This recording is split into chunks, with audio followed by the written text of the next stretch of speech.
We were hooking up, Uh-huh. and I had performed that night. So I had a wig, full glam. It was like the outfit, everything was very weird though. It wasn't like sexy, hot glam. It was like It was just freaky. Freaky and bizarre. Freaky I love that. and bizarre, to say the least. And we got into the shower, and as we were getting in the shower, he was standing where the water was, and I was giving him a blowjob. And I'm trying to make sure that I don't get in, because I know once that water hits the hair, it's falling off. And it wasn't fat. It wasn't like a lace front that's glued on.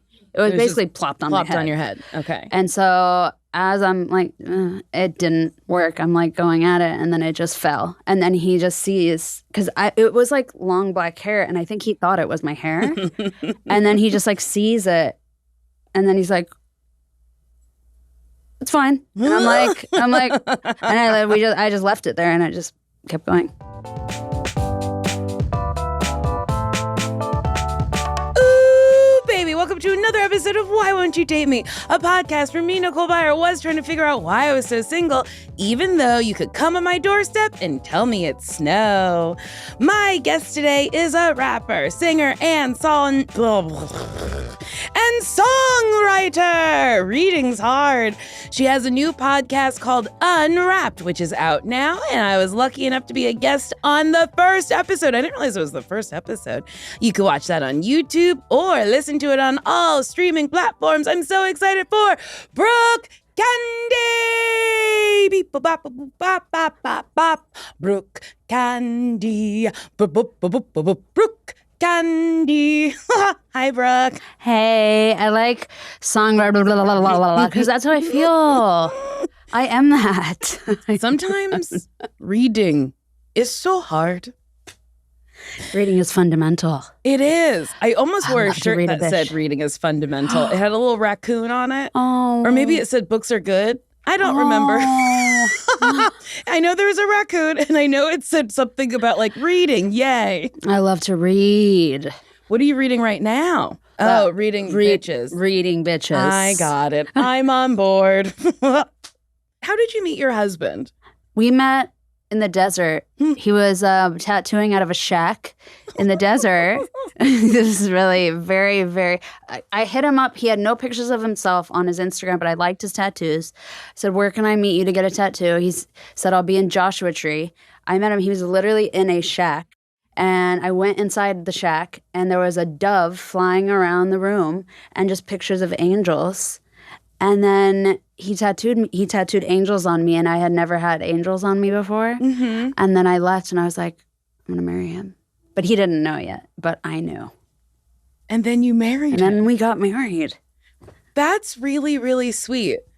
Was he alone in this shack? He was with his friend Andy. He was helping, there was like a RV in the back where Andy was, and then he was in this shack alone, like the front shack.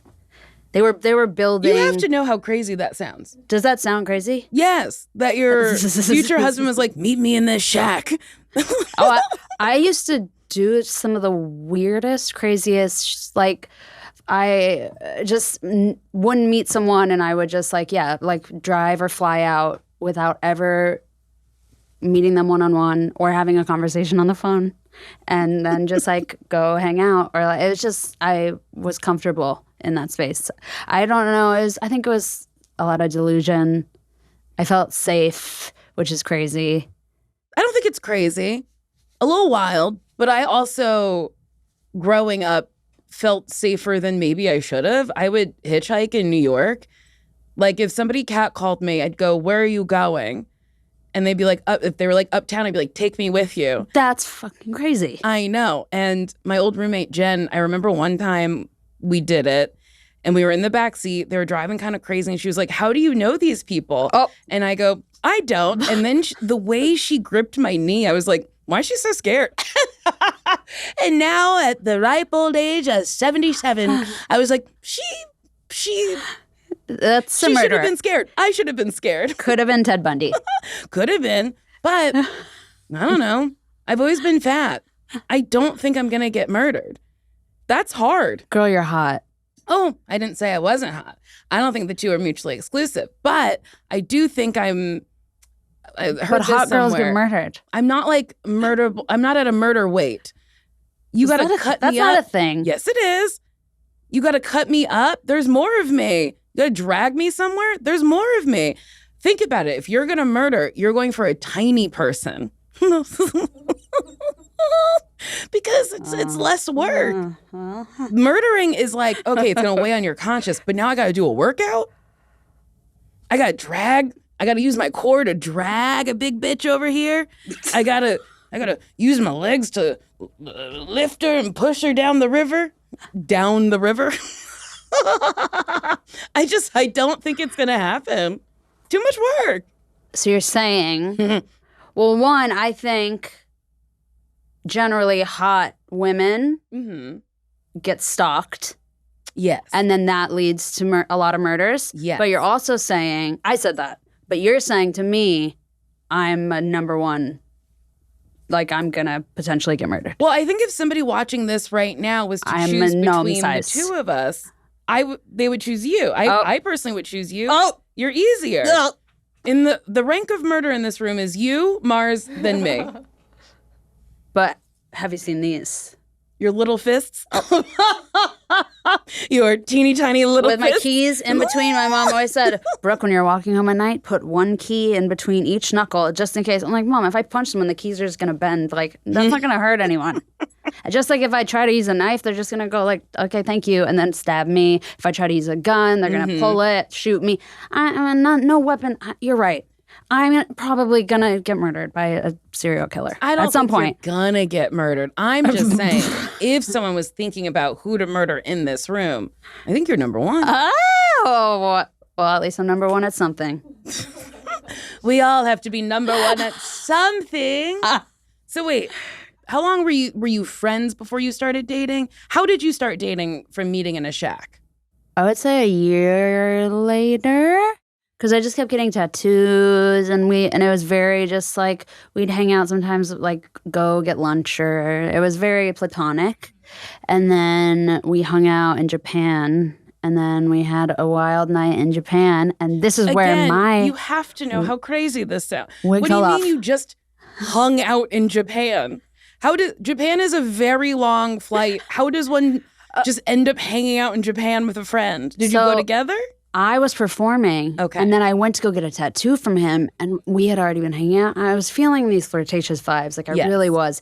And then I was like, oh, I'm going to Japan, so when I get back, and he's like, oh, that's funny. I'm also going to Japan. He's like, oh, and I was like, are you following me? And he was like, no, like the tickets were really cheap. Like I have nothing to do. And then he was there, so I had a show, and I invited him, and then we got so wasted. I've never had this much alcohol in my life. Literally, I had 35 shots and I was never drunk. Something about the energy in Japan, you just don't get drunk. Oh. It's crazy. Here in LA, one shot, I'm asleep. I can't. I start saying weird stuff and everyone's like, you gotta go. But then, remember how I told you that my wig fell off? Yes. When you said about your story Yes. about so this is this shot. Can I tell the story? Yes, Okay. please.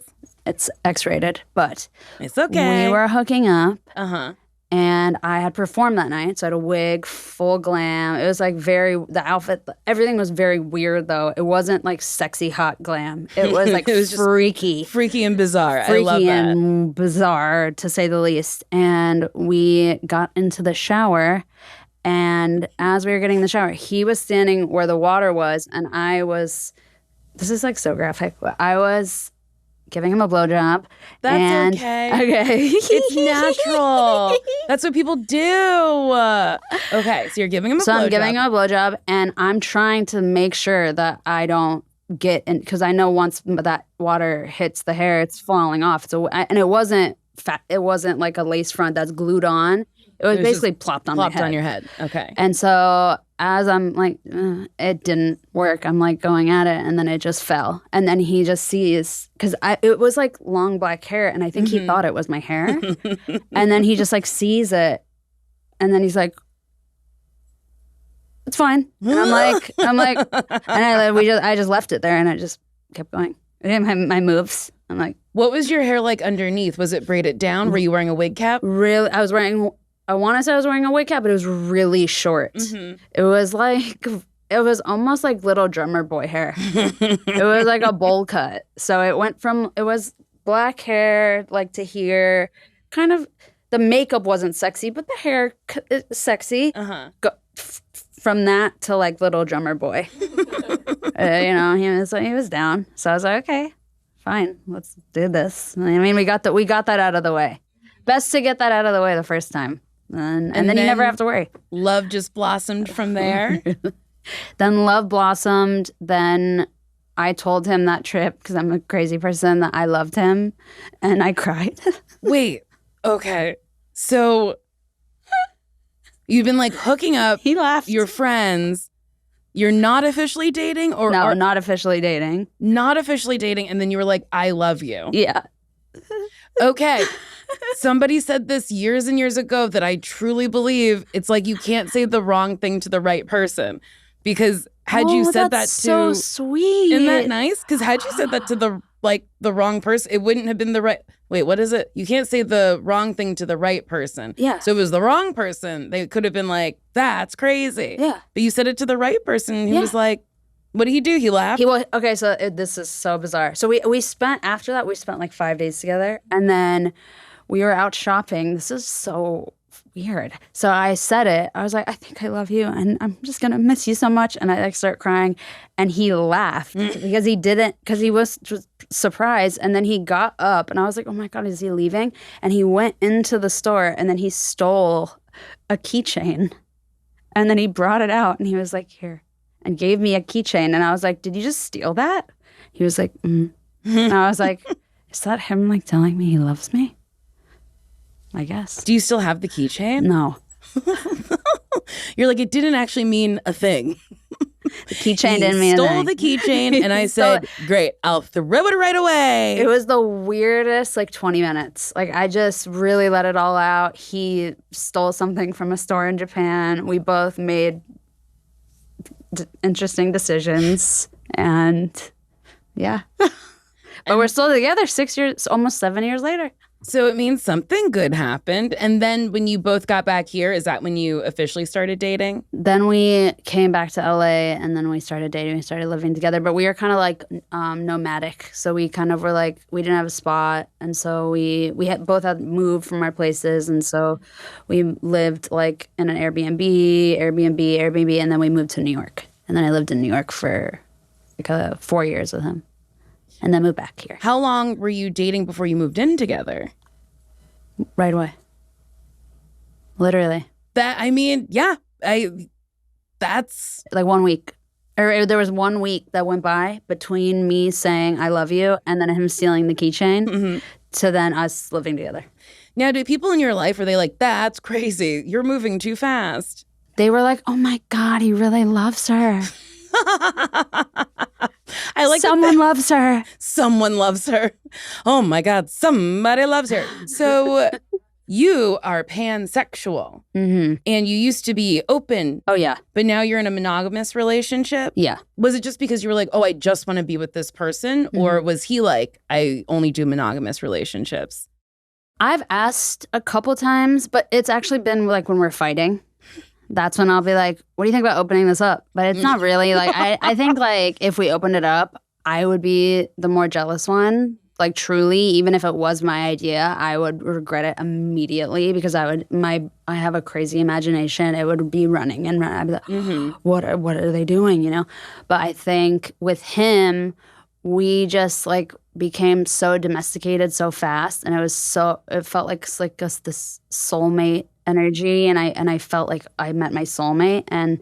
But before that, I dated everything. I was open to. I dated women. I've dated men, women. Just I was open, and I've settled down a few other times, but they were never it wasn't It wasn't right. It wasn't a lifelong partner. I don't think I could be open. Because I think relationships are work. I don't think it's bad work, and I'm not shitting on it, but they are work. You have to communicate. You have to listen. You have to adapt, maybe change like something that you do that isn't the best. Yep. I can't imagine doing that with multiple people. Oh my God. No. Checking in with 3 other people every fucking, oh my God. No. The thought exhausts me. Are you when you text, what's your texting style? My texting style is relentless. Text after text after Is it? text. Kind of sometimes. Same. Yes. Oh my God. Sometimes, I feel seen and heard. Sometimes I'll text paragraphs. And Same. I've stopped doing that. The nice man in my life was like, hey, what if you like just call me and let me know all the things that you want to say? And I was like, call you and have a dialogue. And he was like, I know what I'm saying. You can't write it down. He's like, you could write it down so you like have something to go off of. But like, what if I didn't have to scroll to like read your thoughts? What if you just told me? And I was like, oh, that's crazy. But now I do like it. You like the call. I do like that because you know how sometimes you're like texting a paragraph of your thoughts and then you like get lost in it and then you start making up stuff and you're like, I think that, and it's like, no. I do line by line, which looks even crazy. So it's so funny. You can send a paragraph, but if it's line by line, the same width and height, it looks crazier. For some reason, it does. Just and I do that scrolling line by bullet line points. because I do like literal thought by thought. So I like the one as it enters my brain, I'm typing it. But it's so normal to me. And when people do it back to me, I'm like, oh, I'm so relieved. I'm not the only one. But there are so many people, including my husband, who hate it. Yes. He just actually won't respond. So I just have full conversations with myself. I looked at our text message. It's like 200, when are you going to be home? 200, are you hungry? 200, I'll be back in 5. It's like, ugh. Does that frustrate you? Oh, God. I want to do thousands of texts. I love it. Yeah. The nice man is, when we first started dating, I was like, so do you like, how do you communicate? Do you not like texting? And he was like, no, texting is fine, but I'm more like, LOL, that's crazy. Wow. Where'd you guys meet? Unhinged. Oh, yeah. You told me. Mm-hmm. My God. And it is funny because he has been in like the periphery.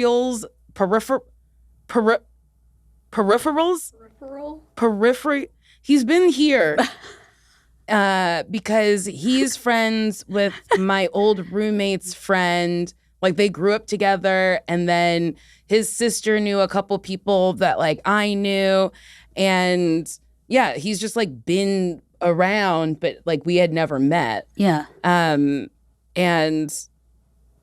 it was just funny because I was like, you've been so close. Like if one of our friends had any thoughts, they could have like put it, like set us up. Yeah.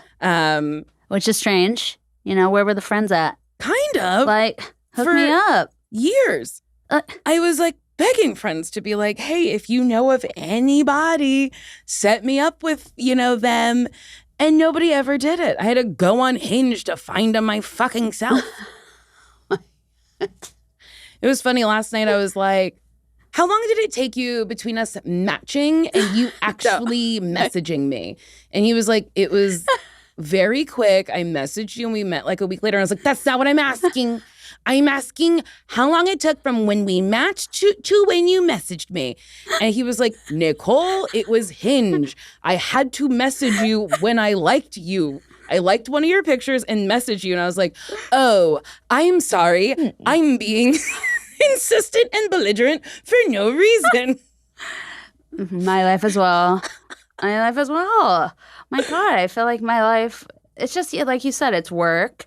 And it's like 5% work, 95% debate team, which is also work. Yes. And I'm like, my husband is the debate team captain. I'm like, thank you, professor, for teaching me something that isn't even true or right. And we can have different, like, I feel he doesn't think that we can have, like, different mindsets. Oh. And, like, watch different shows. And, like, he's like, well, we don't like the same things. And, you know, we don't, it's like, you're not going to like this movie. And it's like, but I might. I mean, it's fine to be in a relationship and then each do your own thing, have, you know, different thoughts on things. Like, we don't have to debate everything. Mm-hmm. You know, do you do that? We typically like mostly the same things, but just for different reasons. Yeah. Like he showed me Venom, the third Venom movie, and I had never seen any of the Venoms. And I was like, okay, they're really fun. What is it? The first Venom, okay, so Sony was doing, I talk about this so much. Sony was doing their own Marvel things because they owned Spider-Man. Yeah. So they were doing Spider-Man movies, and then they were like, we'll do Spider-Man villain movies. So Venom is a Spider-Man villain, but the movies, he's kind of a hero. And the villain movies, villain turn. It's weird. But the first movie, it's about friendship. And I love friendship. And he was like, I liked it because it was like an action movie, but you like things and you just see different things. So I like rewatching things with you. And we're watching The Sopranos right now, and I'm a Tony Soprano apologist. He's a bad man. He is, but I feel, God, it's just so hard to be in an Italian mafia family. And it's like when you're the boss, and he's going to therapy. He is. And everyone keeps doing exactly what he says not to do. Listen, imagine how stressed he is. I know. The stress of living a double life. And that's essentially what I keep saying to the nice man. And he keeps being like, Nicole, he kills people. And I'm like, yeah, but his children are so selfish. And they want so much, but the crimes pay for their life. And I'm like, Carmela's complaining all the crime pays for her life. She won't get off his back. I mean, oh my God. Have you gone through the whole? Not the whole thing. Oh my God. We just started season 4. Okay. Oh my God. And it's funny because the nice man in my life is like, he's like, the beginning's pretty funny, but it gets really intense and heavy. We're in season 4. I'm still ha-haing. I'm still having a nice time. How many seasons? That's a good question. Who knows? It feels like infinite with The Sopranos. I don't know. But towards the end, Mars, do you mind? Oh my. Really? That's what people keep saying. But I've been like, chair. I've been having a nice time. There's 6 seasons. Oh my God. So I only have. So we just started 4. So 4, 5. I don't know why I had to count on my fingers. I have 3 seasons left of the show. My God. Sometimes I'm like, am I dumb? Wait, Brooke, we have to take a break.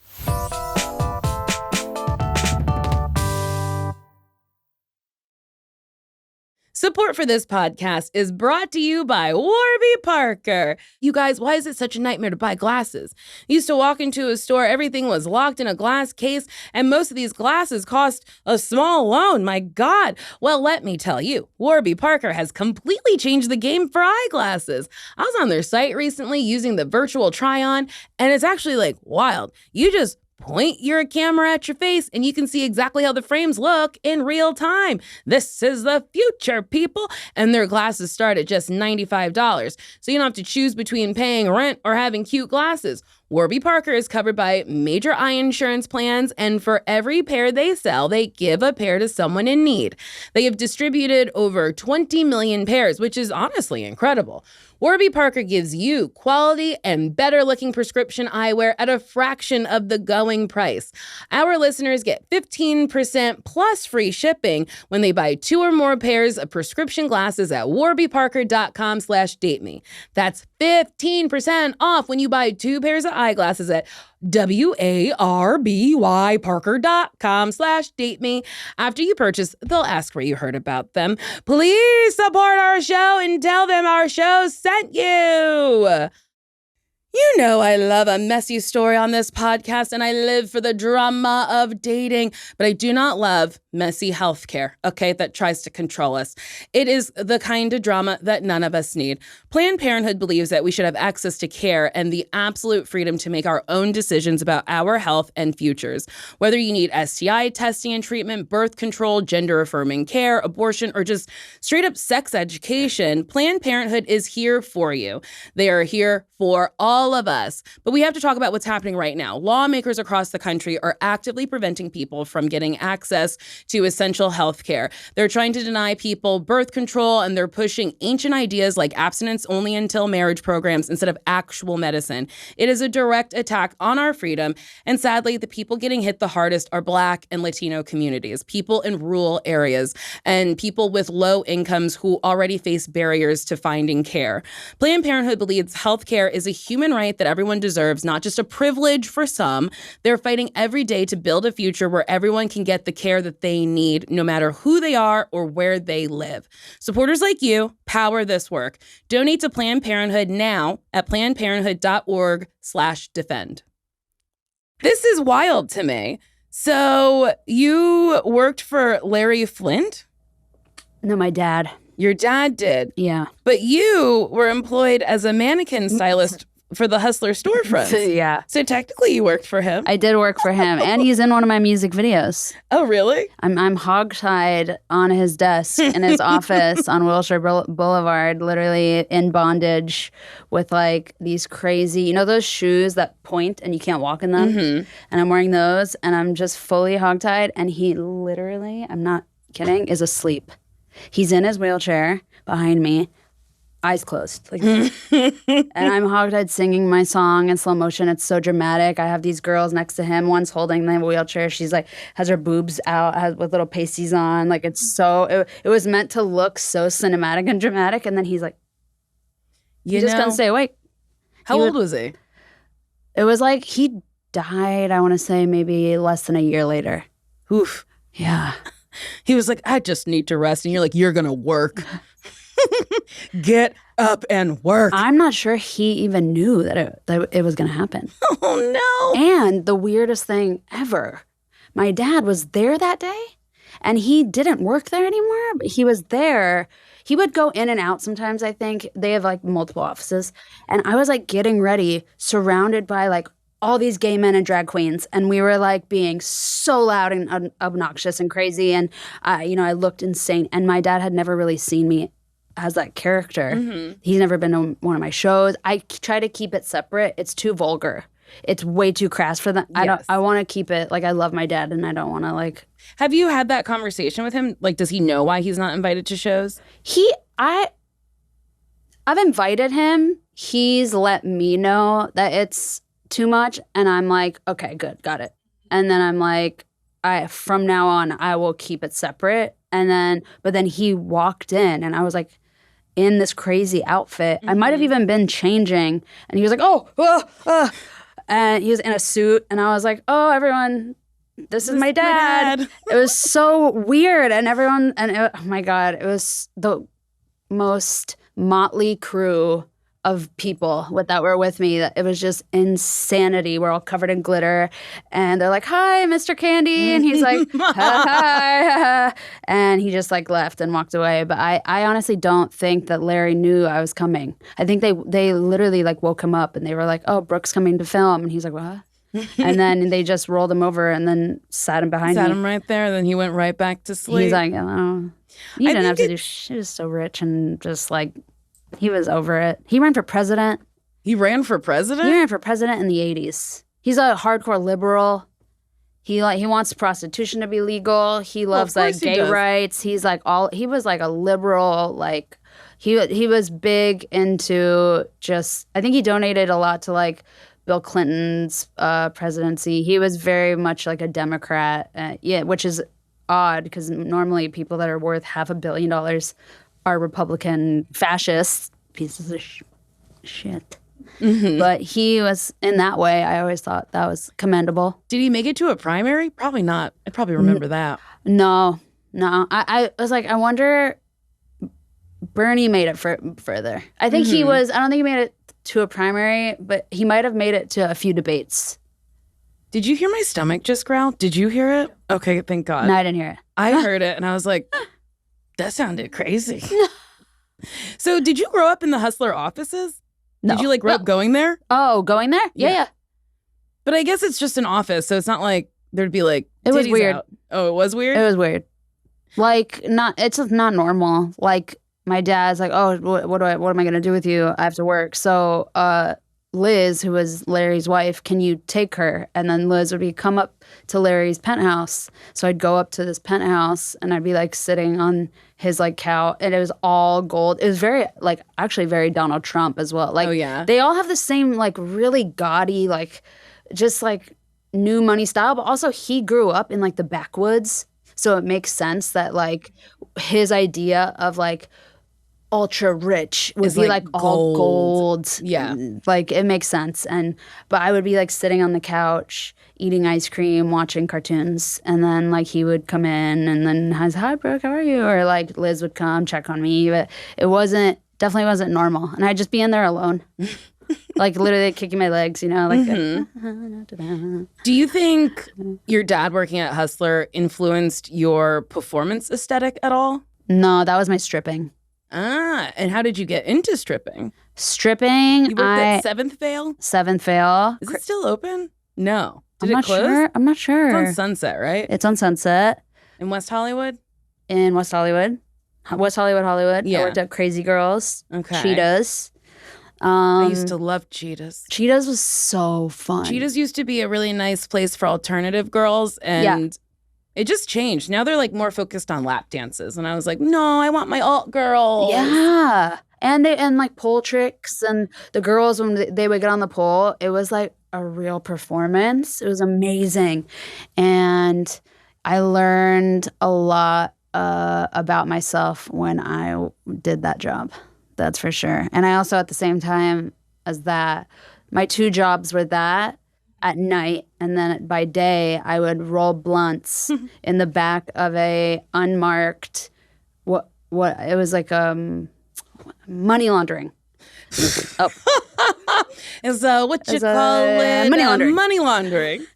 This guy was 100% money laundering. He had a safe with all this cash, but like no one ever came in to get weed. But I would just sit back there, and it was like there's no music playing, nothing. Like iPhones weren't really what they are now, so I would just roll blunt after blunt. It was the most monotonous job. But actually kind of mindful. You're really in the present. Yeah, something tedious. You get to just like think about things. What was did you have a signature pole move? Oh, yeah, I did. What was it? So I'd climb up the top, wrap my legs, hang down, be fully hung down for a second, and then, I'd do this for a second, and then I could drop, and right before I'd get to the ground, I could stop myself so my head wouldn't hit. So was the pole behind you or in front of you? I would climb with my ass facing the audience. Yes. Climb up, wrap my legs, drop down so my face was facing them. Oh, ooh. And then drop. Oh, that's so wild. That was my one trick. That was my one trick. Because the other girls could do way crazy. This girl named Apple. Mm-hmm. Oh my God. When she would come once a week, and people would come from like all over LA just to see her. And she was so hot, and she could do the craziest shit I've ever seen on a pole. And I've also never seen as much money thrown at someone ever in my life. And we were all like, fuck, it's Apple's day here. today. Yeah. I'm not going to make any fucking money. Oh my God. I wonder where Apple is now. Oh, she's rich. She's on OnlyFans. She must be at OnlyFans. Apple, if you're listening, or if you know Apple, let us know where Apple is. She was so fierce. What was your stripper name? Brooke Candy. I never thought to have an alias. Is Candy your government last name? Yeah. Wait, I didn't know that. That's really funny. Yeah. When you were like, my friends were like, hi, Mr. Candy. And I was like, that's funny, because that's not his last name. But that is his last name. His last name. What? That's so wild. It's bizarre. What a treat. Candy. It's like my grandpa changed his name after World War II. He moved here. And then I think he thought it sounded like American. That's very funny. Right? An American name. Candy. Or like Coca-Cola. It's just so, it is a strange, I've thought about that. It's just my name. It's fun. I like it. So you said you learned things about yourself stripping. Can I ask, what did you learn about yourself? Oh my God. Well, I learned to be completely uninhibited. Mm-hmm. Obviously, getting naked in front of strangers. Have to, get over it real quick. Yeah, I got over stage fright. But actually now I have it again. So that you do. I have it again. It's bad now. So how do you? I cry. I just do it, and then the second I'm up there, it's gone. But I'll cry my makeup off because I'm so scared. But it'll be a bunch of people like woo, and I'm like, oh, something's gonna go wrong. So it's maybe like PTSD or something. But when I was stripping, I was so young that I think I just was just young and dumb, and I just was super uninhibited. It helped me become uninhibited. It helped me become very confident to the point of like, calm down, okay? Delusional. Like, sometimes you need a little delusion. Oh, that's I think to make it. I think in to be industry, a performer, you have to have the delusion that like, yes, people want this. Comedy, you have to have some sort of delusion that like a crowd of people literally want to hear all your thoughts. And it's like, you have to be like, Beyonce's delusional. I think people are going to love this music that I'm making that nobody else has heard, that maybe 10 people have heard, but they're going to love it. That's delusion. Yeah. And then we all eat it up, and I do love it. And then it's like, delusion confirmed. Yeah. Here's a question. Do you have any advice for single people? I feel like don't be discouraged if you don't find it where you're looking, because sometimes it is in the least expected places, and it hits you over the head when you don't expect it. Because I was single, I think, for like 9 years. And then I just randomly met a guy in a shack because I went to get a tattoo, and I wasn't looking for, there was no date. And I was like, oh, this person. You. So I think it could happen at any time, any age, anywhere. It doesn't matter. And I think if it doesn't happen the way you expect it to happen, don't be discouraged by that, because I think that there's someone out there for everyone. I think so too. I do think there's somebody out there for everybody, unless you don't want it. Unless you don't want it. And then that means you're leaving your person out there to dry and be sad. Do you think single people, because I've watched a lot of videos about this, like single people who are like, I'm single because I'm choosing to be single because I'm in my power. And I feel like that's a little judgy for people that are in relationships. I personally do like the relationship vibe. Yes. I like the safety. Yes. But I could still be in my power. Yes. I think you could be in your power in a relationship. But I think when you're single, it's a little bit of, because I feel like society puts a lot on you when you're single to be like, why haven't you met someone? Or like, you'll meet somebody one day. Or I don't like people feeling bad for you because you're single. So I think sometimes people are like, oh, I'm in my power, because they're like, I'm rejecting society. I'm rejecting bullshit of people being like, you need to be with somebody. Because I think when I was single, I was very much like, not in my power because I wanted a relationship so bad. But then it got to a point where I was like, I think I like myself, and I think I'm okay by myself. Yeah, I'm enough. And then I met somebody.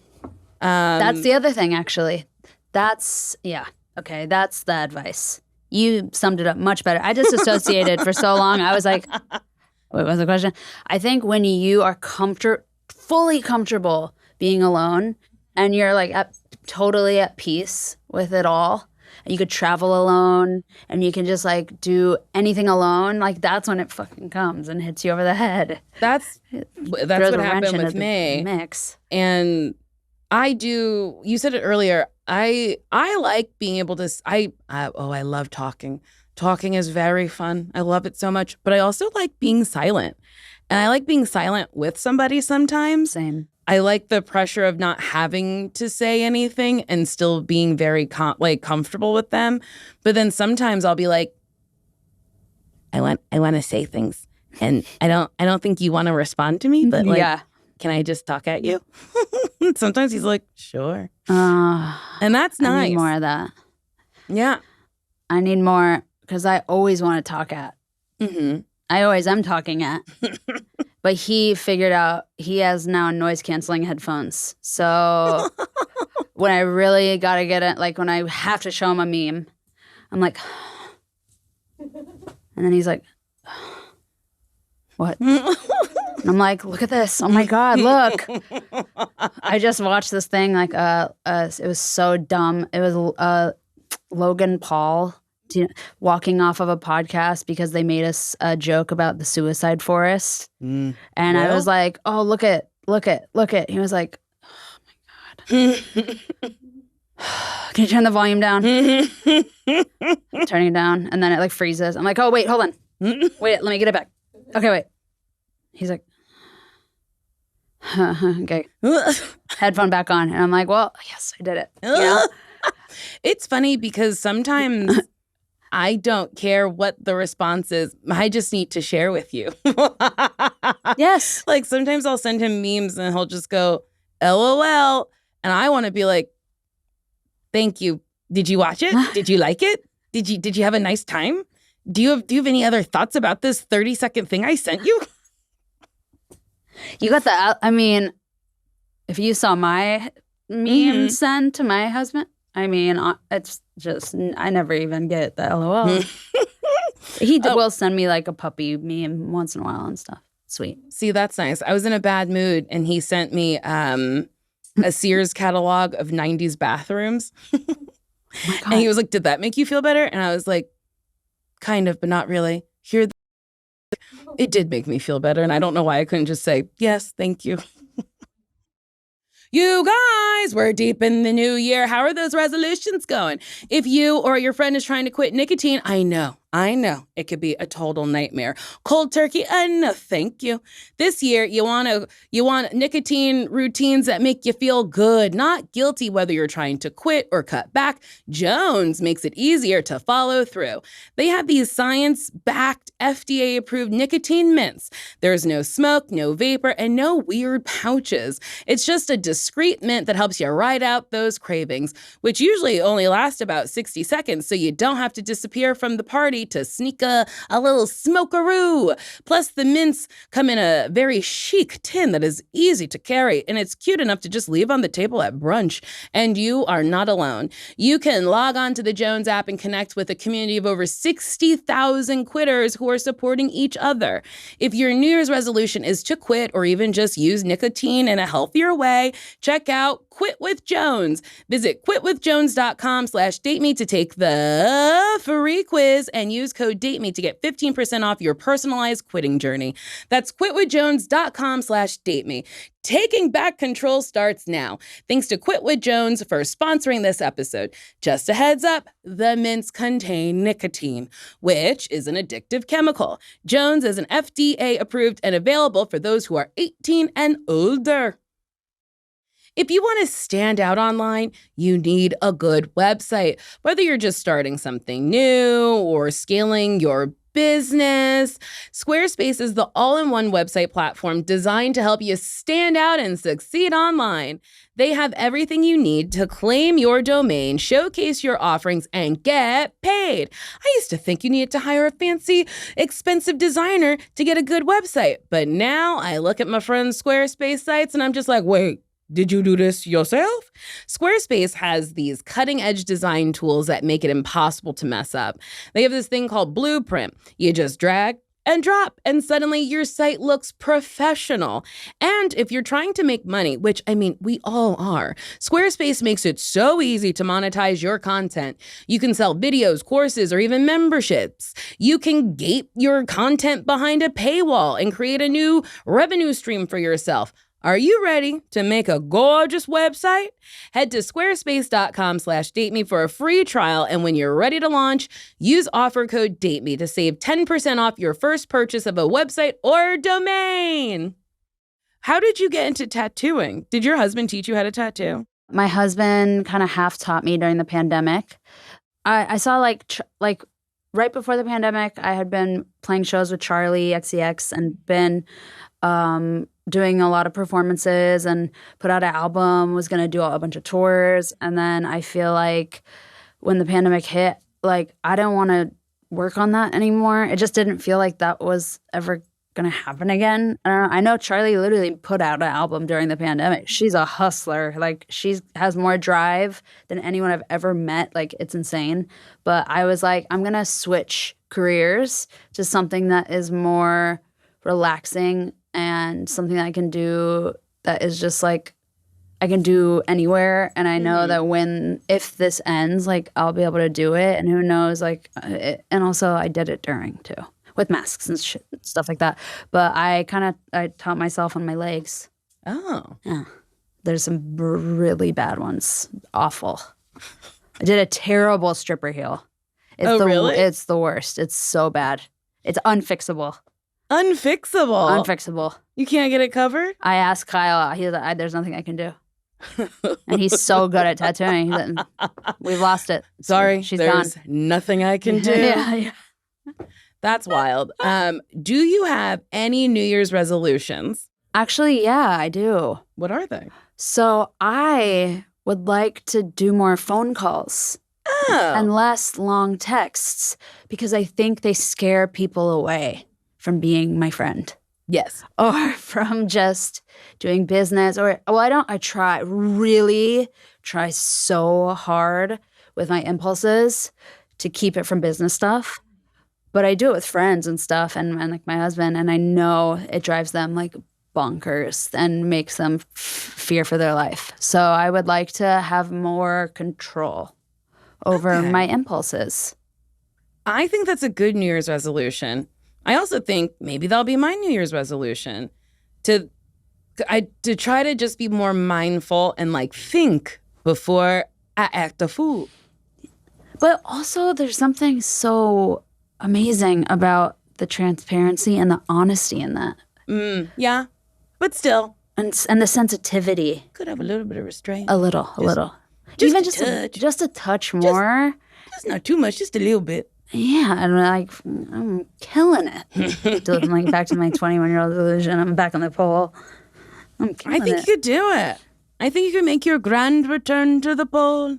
At some point, maybe maybe when the time is right, a class just to make sure the back works. Yes. And I can do at least a spin. And then like at a show, maybe. Yeah, why not? I saw Shy Girl. I'll just throw this in, Shy Girl. And she had two strippers. Yes. Have you seen her show? I haven't. I've seen clips on Instagram. It was the two strippers when they came out. It was like beautiful. It's like, oh my God, and it's just so. I had never seen that at a show with that kind of music, just with her visuals, and it was just like I was like, wow, this is really cool. But there's a woman who dances with Usher. Oh, I wish I could remember her name, but she is so aggressive with her dancing that I love it so much. She does a move where she hangs on the side where her legs are kind of like in a pretzel and she's to the side and she like beats her chest, and I love it so much. And the way she climbs is so, I don't know how she's doing it. Like it looks like nothing's really touching the pole and she's like all the way at the top so quickly. And then she also can drop down, and she also does a thing where she like, she twists her leg so she like it like tumbles down. Yeah. And it's so wild to watch. It's kind of a double twist to make that happen. But you know what that reminded me of? Usher Bucks. Do you remember that? Yes. When he went to the strip club? He went to the club and was paying the girls in Usher Bucks. That's not nice. Paying them in printed money with his face on it. That's not nice. I think Usher's New Year's resolution should be to get real money. Like you're literally Usher. You are so rich. You've so much money. Like, come on. Well, Brooke, we've come to the end of this episode. Oh. I have to ask, would you date me? 100% no doubt. Duh. Oh my God. I thought you were going to say no. And I was like, oh. No one's ever said no to you. Yes. What? Yes. On the show? Yes. What? I think. Who? I'm gonna fuck them up. Honestly, I think Mike Mitchell was one. I think. Like maybe Jackie's O'Neal was one? Maybe Jackie's O'Neal. I think maybe. I don't know. I'd have to really rack my brain. But I think like 5 people have been like, no. You're hot, okay. You're funny, you're cool, good style, like good taste. You are into really obscure, niche, weird stuff. That's like, I love that. That's very Aquarius. Are you Aquarius? No, I'm a Virgo. Oh, Virgo. What are you? Cancer. I don't know anything about the signs. Well, I think it doesn't. I always go, it doesn't matter, but it does. The only thing I know is like Virgos are particular. Organized. I'm not, so I guess you could say it's organized chaos. I have little piles of stuff that I know what's going on. Don't touch my piles because I know what's going on in the piles. That's literally, sorry to keep it running. I know that we are supposed to end it I cleaned my husband's desk yesterday because there was all these piles. And then it looked like trash to me, but I threw away his prescription for his glasses. Mm-hmm. But I don't think I did because I looked through the trash. But he was like, Brooke, this is why I tell you, don't touch my piles. But I'm like, no, but there's so many and I just have to tidy them. Is he a Virgo? He's an Aquarius. Oh. Similar. Yeah, I guess so. I think. I simply don't know. I also really don't. I know Aquarius is a water sign. Yeah. Virgo's a earth sign. Earth, wind, and fire. Well, if you like this episode of Why Won't You Date Me? Oh, wait, do you have anything you want to promote? Oh, yeah. My podcast, Unwrapped. Mm-hmm. New music. And... Do you have like a release date for your new music or no? Not quite yet. Okay. And a lot of visuals. Ooh. A lot. Well, can you talk to Beyonce and let her know we'd like visuals from her too? Where is she? I don't know. She was at the F1 race. Was she? Mm-hmm. And her titties were out to play. Well, she was actually, and she was with her mom. Yes, and Jay-Z was there, and they got driven around, and I was like, she's living my dream. I watched this video where her and Jay-Z were walking out, and everyone was just yelling Beyonce, and not one person yelled Jay-Z. I wonder what that's like to be like, I am married to like the hottest lady. I am talented in my own right. I'm a living legend, kind of as well. And nobody gives a shit about me. Like he was walking like, he probably assumed at least he'd hear one or two. One or two Jay-Z's. It's all Beyonce over here, Beyonce over here. Ugh, she's so pretty. I mean, she is. She's literally perfect. I love her so much. I love her too. Well, if you like this episode of Why Won't You Date Me, you could like it, you could rate it, subscribe, and give me 5 stars on Apple Podcasts. And if you write me something nasty hitting on me to whywontyoudatemepodcast@gmail.com, I will read it. I'll make a request. If you don't mind, keep them short a little bit. Just not like an essay length. A couple, like a paragraph or two is great. Okay. Hi, Nicole. I'm really high right now. First, I would like to pick you up at your Midtown hotel in a geo-tracker that was towing a Suzuki Sidekick. That's funny because I love a geo-tracker and a Suzuki Sidekick. I love a fucking Suzuki Sidekick They're more than so anything. cute. You can't. They're Japanese, right? Mm-hmm. You can't get them, but it's one of my favorite cars. You can get them. Imported. You have to, I know. No. What do you mean? They sold Suzuki Sidekicks here. And the little Samurai. box? The Samurai, that's the one. They sold them here. I love that car. The Samurai and the Sidekick are pretty similar. The Sidekick is 90s. The Samurai, I believe, was 80s to 90s. But the Geo Tracker is the same car, just It's cute. sold under a different name. I love It's it. like, why? I love it. You asked to drive and for me to sit in the Sidekick while you say something like, but this is simply not a good idea. I've left an engineer cap on the passenger seat for you and we communicate by phone. The horn blares, toot toot, and we're off. I give you directions to our destination. You pepper me with questions about the replacement engine for the tracker. I'm coy with responses because I actually just stole these 2 cars. They were parked next to each other and I decided they were a bonded pair. I demur and say, I don't know anything about cars. Tell me everything, which is true. I give you directions to the Javits Center. We attend the New York Auto Show. I've arranged for a gaggle of hunky and or old respectful Italian mechanics to personally escort us around and we all engage in your special interest and get free snacks. By the end of the night, I've lost track of the tiny car choo-choo train and we take an Uber to your hotel. We hug on the street. I jizz my pants as I walk away, and you have a Tupperware of leftovers from the auto show. Have a good night from Jackson. Thank you, Jackson. Goodbye. That was a HeadGum podcast.